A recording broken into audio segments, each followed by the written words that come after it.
Arg! Ahoy there, matey! Welcome aboard the world of boating. Please stand clear of the doors. Por favor, manténganse alejado de las puertas. The radio show devoted exclusively to the boating lifestyle. You're gonna need a bigger boat. Brought to you by worldofboating.com, your internet portal for the boating enthusiast. I was just looking into buying a boat of my own. Call World of Boating toll-free now at 1-888-88-28-BOAT.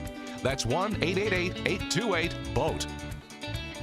And welcome. This is the World of Boating. Greg, your first mate. That is me, along with Captain Patrick, Barry the boater, Mike the mariner, rounding out the crew, who just happened to, by the way, witness literally minutes before we went on the air today, a potential boating disaster. So, Mike, I hand off to you. What exactly just happened there on the waters in Sanford, Florida today?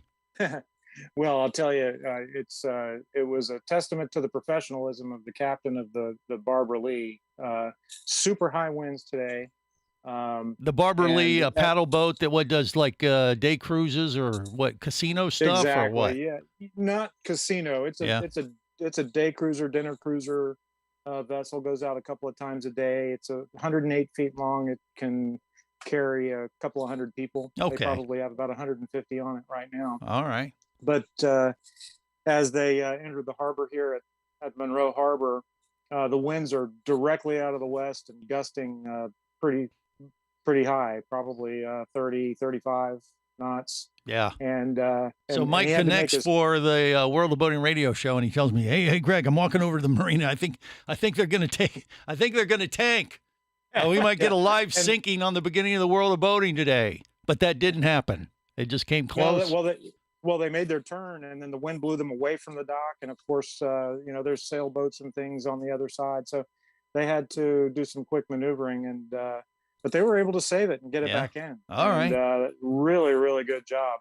Pretty impressive to watch. Well, there you go. Could you see the eyes of the captain? Did he look panicked, or could you see him that close? Yeah, they were pasted to the window. Oh, okay. Exactly. It's like a Bugs Bunny cartoon.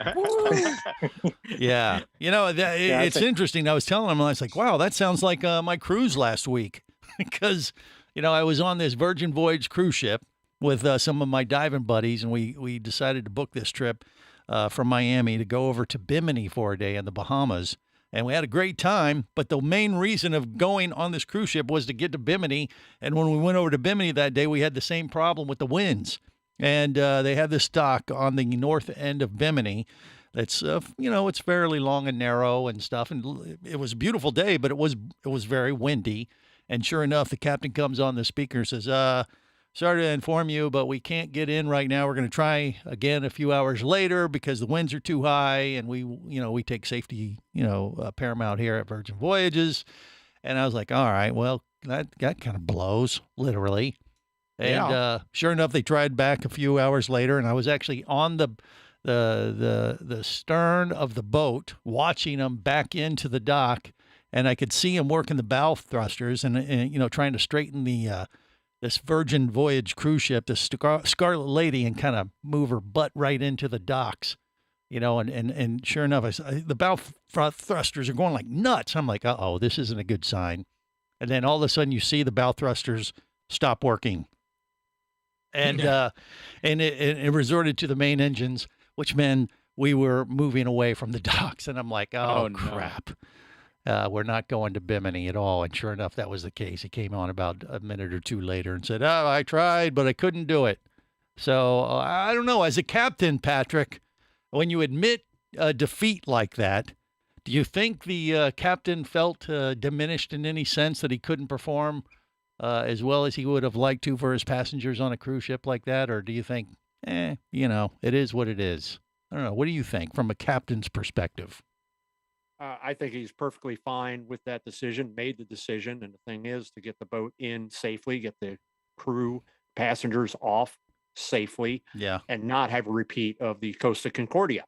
Well, there's that. Yes. I'm sure that maybe that was going through his mind. So I don't think any captain in his right mind would feel less of a captain in making a decision that can't do it. I've been in those instances, obviously not in a ship like that, but I've been the point where I've been with new $1.4 million yachts out on the water, Mm-hmm. and I'm bringing them into a new marina I'm not familiar with. Winds are kicking in, and even with whether it's IPS in conjunction with a bow thruster or the Zeus pods, again, in conjunction with a bow thruster, you're looking at the flags, the pennants to see which way the wind is. It swirling? Is it steady on? You're looking at the current. You're looking at water swirling around. I mean, is it swirling? Is it moving? Or is it roiling up against the pilings? And then you, as whether you're a captain or you're, for lack of a better term, a captain, just somebody who's at the helm of a particular boat, you've got to make that decision.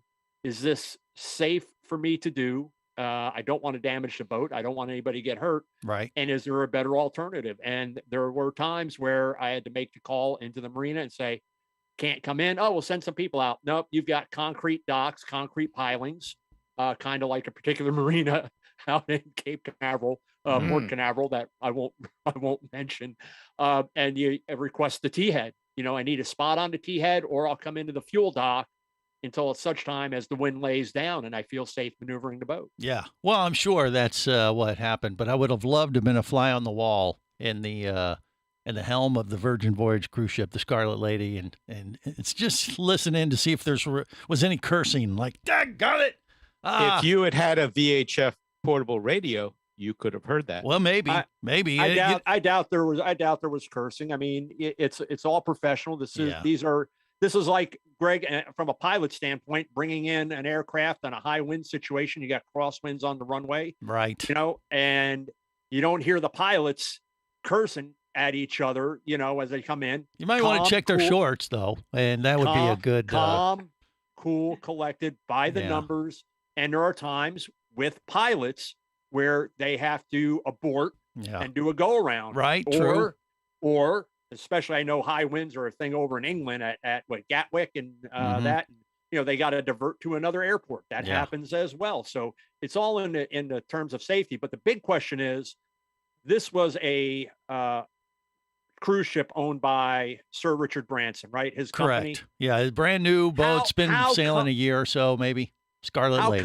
How come he didn't have like super bow thrusters that would navigate through anything, or rocket ejection pods? Exactly. They could have just jettisoned over to Bimini from the top deck of the boat or something. Yeah, I don't know. I mean, I'll tell you, the weather, like I said, it was windy and there were some white caps out in the the main channel and stuff. But when we got close to Bimini, it looked fairly, like it had calmed down, but the wind was still strong. But it was sunny. It was beautiful.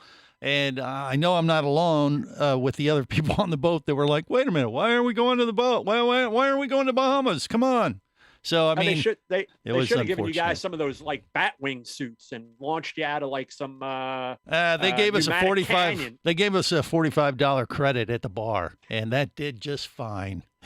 It worked its magic. That was what, about one drink? No, actually, their prices are pretty economical for their drinks and stuff. The way they got it structured there on Virgin Voyages, I was actually, despite the fact we got blown out in Bimini and couldn't get in there, the cruise itself was spectacular. It was awesome, beautiful vessel, very high tech. Even though maybe I don't know, I don't really know the story on the bow thruster thing, but obviously they probably needed a little bit more juice in those things to be able to navigate the winds that we had that day. But, they could have been in an area where it was shoaling up and using a bow thruster. Now you're blowing a bunch of sand and stuff. It could have might not have been safe to do so. We don't know all the deets on that for sure, but it was. It was a great trip regardless, and so much so we booked another one for October.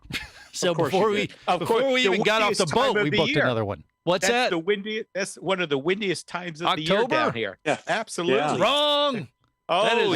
No, November and December is when it really kicks in. Well, beginning of October. September is like the best month of the year to actually for low winds throughout the Caribbean, and so we're still kind of on the and that's the most expensive. What do you mean it's the most expensive? September. When you go in August and September, when the weather's gorgeous out on the Caribbean, that's when the prices go up. They start to drop as the cold fronts come in. Yeah. I think you got that backwards. That's not correct, is it? All right. Have you heard that, Patrick? I mean, September's like the slowest time in the year for the Caribbean. Now I'm thinking from dive operators, Barry.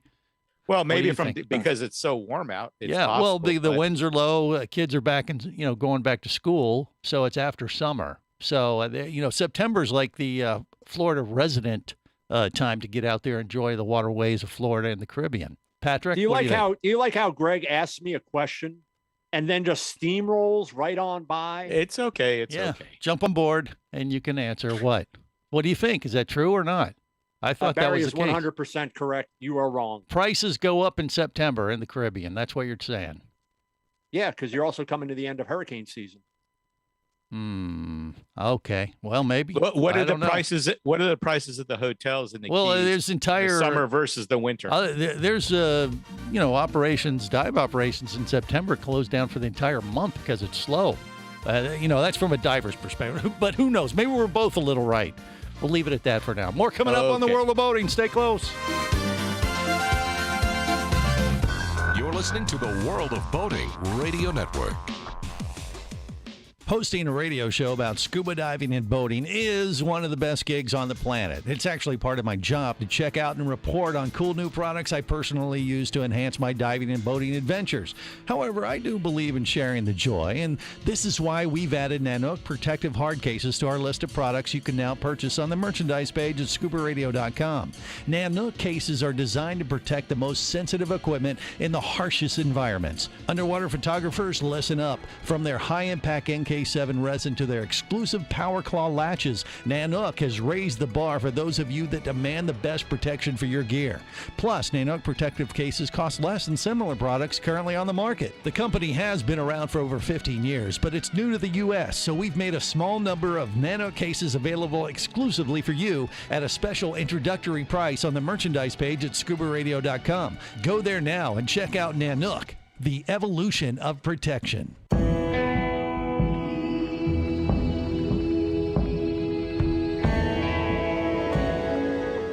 Be an explorer in the other 2/3 of your world. Be the buddy who takes the kids in the aquarium instead of just to it. Be adventurous. Be amazed. Be a diver. Even Keatley wasn't ready for me, or anything that followed.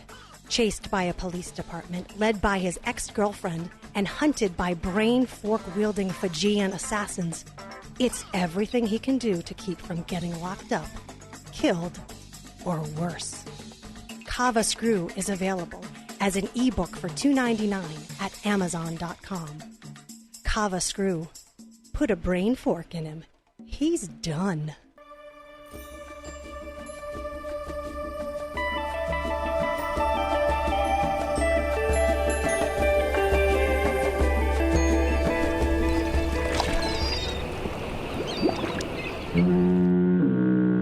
You have successfully navigated the Sea of Commerce and now are clear to cruise with the World of Boating. I do like the water. The radio show devoted exclusively to the boating lifestyle. The sun, the sea air, good friends. Brought to you by worldofboating.com, your internet portal for the boating enthusiast.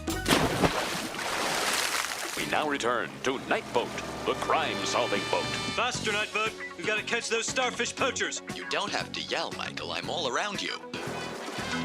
Oh no, they're headed for land. We'll never catch them now. Incorrect. Look, a canal. Oh, Night Boat, go! Oh, every week there's a canal, or an inlet, or a fjord. Quiet! I will not hear another word against the boat. I was young, I was dry, but to sail I would go. 1 hour on the water, I was soaked down below. Though I tried, I couldn't hide from my mother's piercing view. But all she would say was, a big boy like you. Wet before, wet behind, we're the members of the Wet Pants Club. Getting a little pissed here. Wet before, wet behind, we're the members of the Wet Pants Club. This is the World of Boating. Greg, your first mate, Captain Patrick, Barry the boater, Mike the mariner, rounding out the crew. All right, I just Googled it. So high season for the Caribbean, Florida, is mid-December through April. And then so September, as I thought, is pretty much a low month, one of the best times of the year to go and get good deals in the Caribbean. And I think that applies to the Keys, too. So All right, I'm not you're sure. correct. You are the winner. Well, I'm not. No, I'm not trying to claim victory. I'm just trying to make sure we get it, the information out there correctly, Barry. Okay, that's well, all. that I'll You were rephrase. basing that at what, on hotel rates or something that No, you've on, seen, on or the what? weather. On the weather. The On the weather weather. is so much nicer. You Oh, it just said is. it. During the summer, it's flat seas. Right. You can go across. Guaranteed. I guarantee you didn't chuck on this ship, did Yeah. you? Well, like I said, I've said this for years, especially on our scuba radio show, that September, the month of September, is the Florida divers' paradise month to go diving in Florida and the Caribbean, because a lot of the tourists can't travel that month because they may have kids and got to go back to school. So if you have a little bit more flexibility, or you're in Florida, it's a great time to go because the crowds are less and you have the reefs and stuff to yourself. And I would imagine that applies to boating somewhat too, but who knows? So there you go. There. That's all we know for now. All right. So, and by the way, I would give the Scarlet Lady Virgin Voyages, despite the fact we didn't get to go to the Bahamas, and that was the main reason of our trip, I'd still give it 2 thumbs up. I mean, it was worth going. We loved it so much, we booked another one, like I said, for October. So feel free to take that for what it's worth. May not be nothing, may not be worth squat, depending on how you feel about my ratings and things. But Are you going on the ship to try to dive Bimini? Yeah, Bimini we're again? going back, and this time it'll. But we enjoyed the food and everything else that was associated with it. It was like, hey, this is a great platform to go dive in Bimini, so we're gonna give it another shot. I mean, Why don't you just go on? Aren't there any more one-day cruises that go over to Bimini now? Yeah, or are not they done not for- that have that many bars and restaurants and other extraneous activities that you can do. You're on your going there surface to interval. dive. That's Well, all. I mean, you got to get there. Might as well enjoy the journey. So, I think this would be a good venue for a strategic planning session for World of Boating. well, there you go. For the See? staff. That's Yeah. I would agree. I bet you All guys would have expense liked paid, this. right? Not exactly. No, it would be BYOB. Bring your own booty. They give you sailor booty to spend on the boat, just so we're clear. Don't want to give Barry the wrong idea. Thank But anyway, so we'll see. But you guys are welcome to go too. Patrick, what else do we got to navigate through on the World of Boating news and information sector today? What do you think? Oh, you mean real boat news? Well, a little. I mean, that counts. What we just did. No, it But does 1 not. and 2. But moving on. Yeah. We are coming into a very exciting time in boat manufacturing, Greg. Mm-hmm. How so? Why? Thank you for asking. I thought you never would. Model changeover. Okay. So model year change is fast approaching. So the 2022 model year will end. The 2023 will begin. There are boat manufacturers. This is when you see maybe some beloved models that are going to go out of production, some new models that are going to be offered, updates to existing models. What is new this date? options. Is this a actual date or just a range in the year that they announce this stuff, this switch over? It is a specific time of the year, not a specific date. Okay. So it's just what, middle of April kind of thing, or that's generally what we're talking about? No. Well, what May, is it? June. Oh, May, May, June. June. Okay. So That's May, why June. I said we're approaching. Okay. All right. And the manufacturer that I work for will be discontinuing no less than 5 models. Wow. Wow.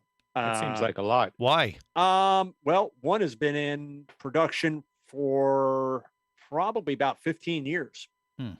It's undergone a lot of updates and things like that over the years. I mean, from the era of analog gauges to the current Garmin screens, other models that have just kind of reached their end of what we feel is their production value. So those there's models there that'll be going out. There'll be new models that are coming in. This is when manufacturers will unveil new options, new colors, new fabrics, possibly some redesign beyond just aesthetics to existing models.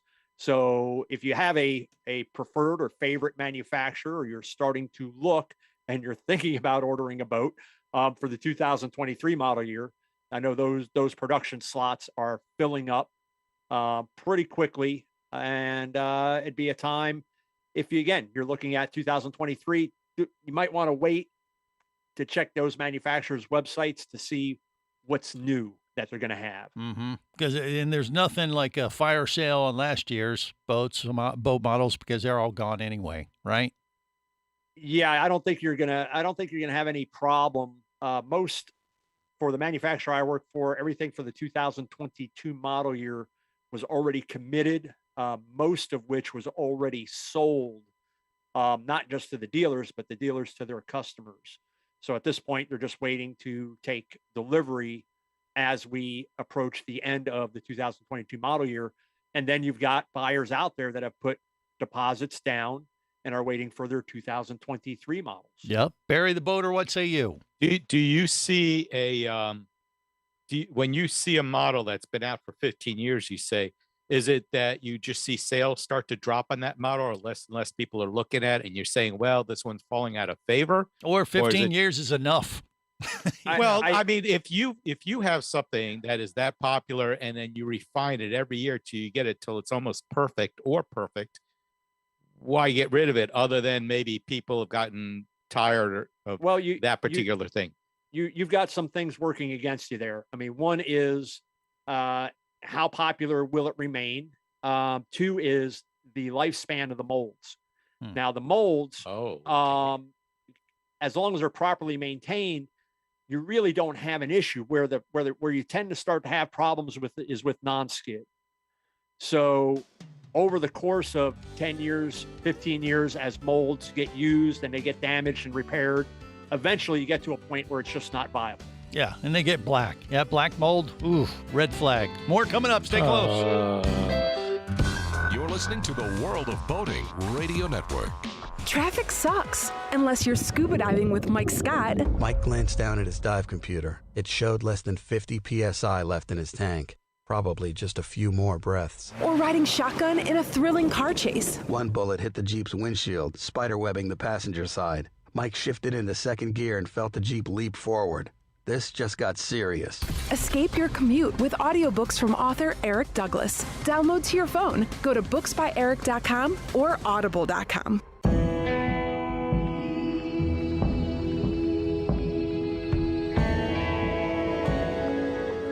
Be an explorer in the other 2/3 of your world. Be the buddy who takes the kids in the aquarium instead of just to it. Be adventurous. Be amazed. Be a diver. Imagine traveling twice as fast as you can drive. Imagine taking friends and family snorkeling, surfing, skiing, shopping, and more to exotic destinations. Imagine attending business meetings in cities far away and still making it home at night. Or just imagine exploring the wild blue yonder. Quit dreaming about it and get to it. There has never been a better time to become a private pilot, and Flight Training Professionals in Orlando will show you how. Flight Training Professionals in Orlando is your full-service flight school.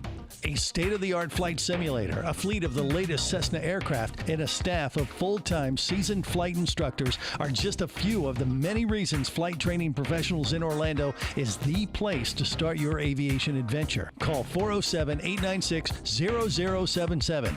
That's 407-896-0077. Or go to ftpros.com. That's ftpros.com.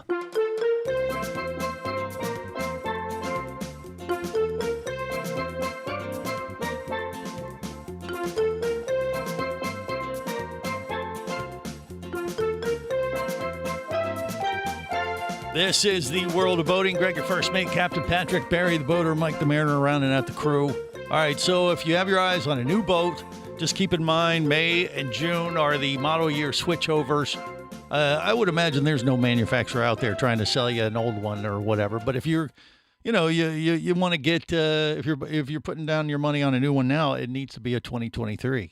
Pretty much. I mean, yeah. Worldwide inventory for both manufacturers. 22 models, they're gone. It'd be a rare instance.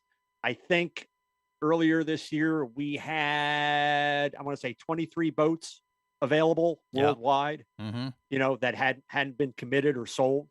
So that's historically low.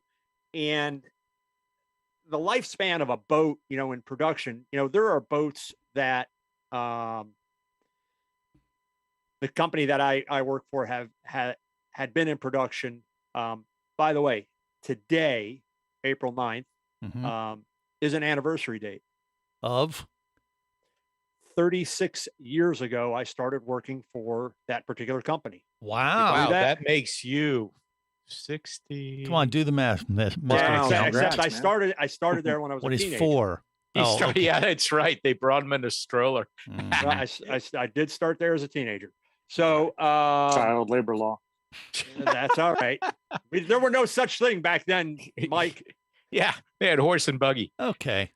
But there are models that the company produced that I think if they had the molds today would still sell. They were very popular boats, Mm-hmm. still aesthetically with changes in design would still hold up today. And but everything, you know, eventually reaches the end of its lifespan. And with that one particular model, it's an entry-level boat. And, you know, manufacturers, especially in the market, they're going to look at, all right, you know, maintaining the mold. We're not going to build new molds, so on and so forth. So, and that particular boat is not offered as an outboard. It's an inboard outboard only. And we all know the way the market has shifted. So is it viable to continue to produce that boat, or do we move in another direction? They're moving in another direction. Okay. All right. Well, you know, onward and upward.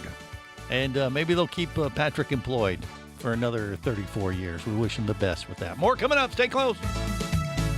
You're listening to the World of Boating Radio Network.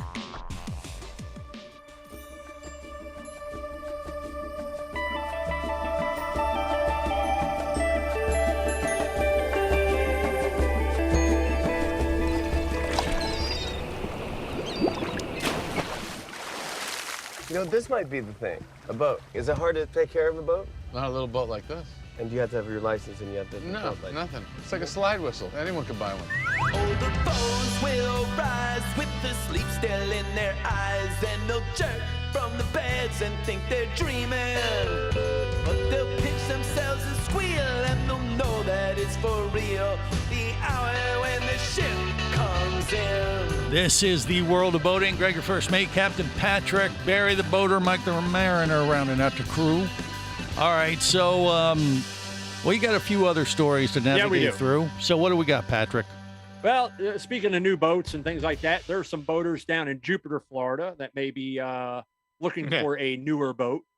And this story, especially the video that was shot on cell phone, went viral, as they say in current jargon. But I think it went viral for all the wrong reasons. We know that the past month or so, there have been some issues with some drawbridges in Florida, usually because of the drawbridge operator in one particular case. In this one, there's cell phone video of a pontoon boat underneath the Cato drawbridge in Jupiter, Florida. Okay. Now, the passengers and the driver of the boat decided to get under the bridge to get out of the weather. Unfortunately, they decided to get tied up under the bridge in an area where no less than 3 signs are posted. That say, don't do that. Authorized personnel only, danger, moving machinery, you know, so on and so forth. So the video shows the drawbridge raising. And if you know how drawbridges operate, one end goes up, something's got to come down. And the part that comes down, of course, is on the underside that you don't see. And it looks like almost like a huge counterweight. Yeah. And it comes in contact with the top of this pontoon boat. You hear people starting to scream, jump into water. And then they get back on the boat. Then they jump into water again. But it's like all the news headlines are, boat gets crushed by drawbridge. And it's like, no, that's it's what happened, but that's really not what happened. Well, yeah, the roof, it's really just the roof got damaged. Well, and it was a pontoon boat, so not even that, Barry. That's it. What it is these people willingly chose to ignore the posted signs and put themselves in mortal danger and then make this big production out of, and then there's, the news crews are out there and are apparently this drawbridge where it is, people hang out and watch boats going under it and stuff like that. It's just one of those things to do down in Jupiter because nothing else is going on down there. Yeah. Mike, what do you think? Yeah. I mean, that's the thing. I mean, you should never, ever be moored or tied to a bridge or to a channel marker or anything like that. Several years ago, I was over in Mosquito Lagoon. We were actually shrimping, so we were there at night. It was about 2:00 in the morning, and one of the other boats that was out there shrimping, not with us, but they were out there in that area. They decided to anchor in the middle of the channel, and a barge came through, and they almost didn't make it. Yeah. So I mean, you really have to be aware of your surroundings.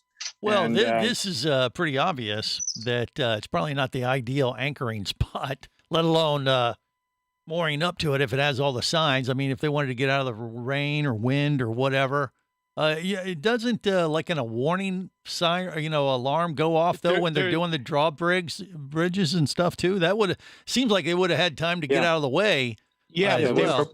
they were tied up, under the drawbridges. You have these catwalks, right? To help keep boats from bouncing into the pilings that are part of the bridge. Yeah. So they tied to that. That's why they couldn't get away. Oh, here's the thing. It's situational awareness. That every bridge, when they go up, there's either a bell or a horn. Right. And it probably went off. And these people on this boat probably didn't even know what that meant. Good point. Yeah. Yeah. But they quickly found out what it meant. Which is even scarier because they are boaters. And there are signs posted, do not stay underneath this bridge. FWC, the Coast Guard, they will have a long talk with you if they see you under a bridge. They don't know what you're doing under the bridge, and it scares them. Yeah, but now they're YouTube stars. So for all the wrong reasons. Again, Right. and part of this is the news organizations. I mean, this was really, they could have used this as a teachable moment. As we do with this show, Yeah. to create a teachable moment Mm-hmm. and what not to do. Instead, they're trying to interview the bridge operator. And, when a boat is under a bridge, does the bridge tender look under there first to see if there's a boat there? No. You know why? Because it's posted no less than 3 times. You shouldn't be here. Right. It's not. But wait a minute. Well, let me play devil's advocate just a little bit on that one. What else are they doing? Wouldn't you think before they press the button to raise the bridge, they maybe take a glance at a camera or something before they do that? That's the whole thing. No one knows if there were cameras there. Now, as far as the top side of the bridge is concerned, you want to make sure there's not a car. They want to make sure there's not a car or a pedestrian. And They are that not issue. hanging over the side of the bridge, looking underneath to see if anybody's there. Right. Okay. And if they were they're in going the- to assume that people can read these very large posted signs. Mm-hmm. And if they choose to be in that area, moored up, and the bridge opens, then you know what? They're It's asking on for them. It's not on the bridge operator Yeah. or the person who designed the bridge or the city of Jupiter, Florida. And I would or any never of this put other that, nonsense that I'm sure some lawyers have got their eyes on. Right. But I would never put the blame on the operator either. But I'm just wondering, it is kind of, like it seems like it wouldn't be much for them to check that before they do it. But whatever. I mean, still, I'm not saying that. It is because it's not under the main channel. You would have to walk down the bridge, get to the other side of the support, climb down, and look under the bridge and say, "You get out. We're waiting." And meanwhile, they're opening the bridge for a reason. You've got a large boat or yacht coming through that in those narrow waterways might be a little hard to maintain position. So you want the bridge open, you want minimal disruption, get the craft on its way, get the bridge back down, get traffic moving again. But shouldn't they have cameras on those, honestly, even for that point? When the boats are coming through the channel, once the bridge is raised, if a boat is having an issue, there's no guarantee. There's no guarantee that cameras are going to be operable all the time. No, I capture agree. Everything. I agree. So you have to rely on part of what Mike said: situational awareness, common sense, and the ability to read. Yes, And Barry. the most What important thing is that if you're going down the middle of the channel under a bridge, it doesn't matter whether it's opening or closing. It's not going to bother your boat. These people were over at an area that was restricted, that was authorized. Don't go here. Yeah. And they chose to go here. End of story. Whether there were cameras, whether there was barbed wire, it didn't matter. They chose to do this, and they paid for it. Yeah, there you go, Mike. But I will say this. So I deal with a few bridges here locally. I have to call them. They have to raise when I go through, and they handle each one of them handles things a different way. One of the bridges I call, if I don't call them, they don't talk to me. If the bridge is up, I go through. It's a railroad bridge. Yeah. But there's another one. There's another one. That What's so funny? Wait, hold on. Hold on. When I call, let Mike finish. When I call, he acknowledges. He tells me when he's going to open, and then he does an announcement over the radio to tell other vessels to stay clear of the bunkers as the bridge raises. Right. He goes through great pains to make sure no boats are in the area. Then he raises the bridge. I go through, and then he closes it, and he says the bridge is lower. And he does everything. Now I go to the next bridge down the way about. They don't follow that same protocol, I guess. They don't follow the same protocol. So every bridge handles things a little bit differently. Yeah, I mean, maybe there's some room for some improvement in that regard. So, but what was so funny then, Patrick? Because I knew exactly which bridge Mike was talking about. Yeah. Because that railroad bridge, it may be the same person. I doubt it, but they have operated the same way. I've been boating in that area since the late 80s, is that early good 90s. or bad? It's bad. Okay. But I know this. If there's a train within like 10 miles of that bridge, they will not open it. You'll have to sit there. You're holding position. You're waiting. That's where you see boats out in that. They're just kind of milling around unless they've got, joystick waiting for the bridge to open. But they are not big on conversation. Is the other one up at around Highway 44, Mike? Yeah, those guys are great. Highway 44 bridge, fantastic. Always have been. Yeah, absolutely. Well, I mean, maybe there's some room for some improvement or standardization on how the bridge for the operators. railroad bridge would be like, you know what? Why do we even have this bridge here anymore? It should. Don't you think they, get some, go ahead and time to rebuild that thing? Or well, no, I mean, it's a railroad bridge, so they can't elevate it. So it's always going to be at that elevation. That bridge has been there since probably the 1960s. they can elevate it. There's one over I-95 in the New River. They elevated it. Or make it jump over from one track to the other. That would look even cooler. Make for a great movie. More coming up on the World of Boating. You're listening to the World of Boating Radio Network. Do you have a message or product you need to share with the boating world? Well, look no further than the World of Boating radio show. Just like you, thousands of boating enthusiasts are hearing this message, and we could be talking about you and your product or service as early as next Saturday. Remember, a terrible thing happens when you don't advertise. Nothing. Go to worldofboating.com, send us an email, and let's get to work to make your marketing message matter. Traffic sucks, unless you're scuba diving with Mike Scott. Mike glanced down at his dive computer. It showed less than 50 PSI left in his tank. Probably just a few more breaths. Or riding shotgun in a thrilling car chase. One bullet hit the Jeep's windshield, spiderwebbing the passenger side. Mike shifted into second gear and felt the Jeep leap forward. This just got serious. Escape your commute with audiobooks from author Eric Douglas. Download to your phone. Go to booksbyeric.com or audible.com.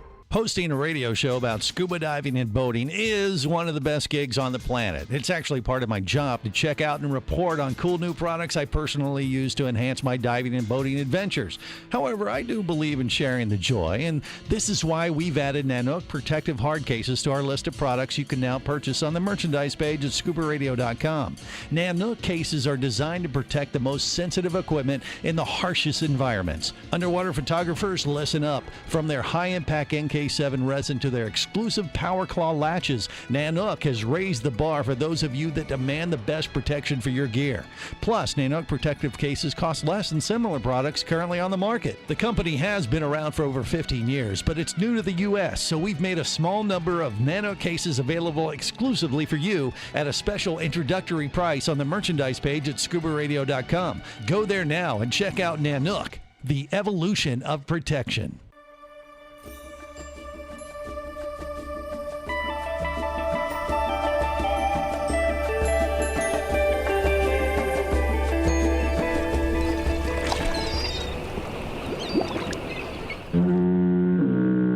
You have successfully navigated the Sea of Commerce and now are clear to cruise with the world of boating. I do like the water. The radio show devoted exclusively to the boating lifestyle. The sun, the sea air, good friends. Brought to you by worldofboating.com, your internet portal for the boating enthusiast. Guys, we have a situation. I broke the bathroom. How the heck did you manage to do that? We ran out of TP, so I had to use my shirt. Ew. Well, long story short, turns out that pipes on the boat are not PVT compatible. It can handle tidal waves that the stories talk about, and it can weather any storm. Come aboard, we're going out. This is the World of Boating. Greg, your first mate, Captain Patrick, Mike the Mariner, Barry the Boater, rounding out the crew. All right, so we have just a few more minutes before we head back to dock and drop off our passengers for another week of the latest news and information. What else do we have to share there, Patrick? What do you think? I'm going to throw it to Barry real quick. Uh-oh. Okay. God help us. All right. Here we go. April 22nd to 24th at Marina Jacks in Sarasota, Florida is the Suncoast Boat Show. If you want to go to another boat show, it's going to be in Sarasota, Florida. It starts Friday, April 22nd and goes through Sunday, April 24th. If you buy tickets online, you could win a Hobie Mirage iTrek 9 Ultralight, which looks like a kayak with a seat and pedals on it that I guess you pedal. Okay. So if you want to go to a nice boat show, that's an Amish area of the country, so I don't know if that ties in or not. Sarasota? Yeah. You didn't know that? No. Oh, yeah. I thought that was a retiree place. Okay. It's both. It's retirees in Sarasota. There's also a big Amish community there. They have great Amish restaurants. It's really nice. And so maybe that goes into why they are doing the pedaling boat, though. See, Greg keeps confusing omelet and Amish. Wrong. They have great omelet restaurants. Oh, yeah. Lots of breakfast diners. Okay. Exactly. Man. Yeah, Marina Jacks, home with a high volume fuel pump at the dock. Oh my God. Hold on to that thing with two hands. Really? Yeah, man. I dealt with that last week or 2 weeks ago. That is, and I'll tell you, with the EPA compliant fuel tanks, with the trap doors at the fuel neck down at the tank, with the internal venting on the tanks, with the charcoal canisters on the vent lines, you are trying to exchange air volume for liquid volume, and those tanks just can't vent fast enough, especially at those high flow pumps, man. So these are NASCAR style pumps. Yeah, no, Nelly, if you don't do it correctly, the trap door releases and you disappear for eternity or something. Is that how it is? Now, is this for gasoline or diesel? You're talking about gasoline, right? For gas. Patrick. Yeah, gas. But either Marina's out in the Cape Canaveral area with the diesel that when we were building the 53 and that thing took 500 gallons, that thing, again, about like to blow that, nozzle out of your hands if you weren't holding on with both. So yeah, Marina Jacks is a great location though. Fun place to be, fun place to go out and do some boating and possibly see a boat show. Or the Amish. Speaking of boat shows and boats and selling boats, if you've got a used boat or you've got your boat and you're looking to sell it and you're going to go with a boat dealer or repair shop that's offered to take it in on consignment, or if you're looking to buy a boat and you're going to buy one of these boats that's on consignment at a establishment such as that, know who you're doing business with. apparently going back at least 5 years ago, the owner of Gulf Coast Boat Sales and Beach Cat LLC have been arrested on fraud and money laundering charges.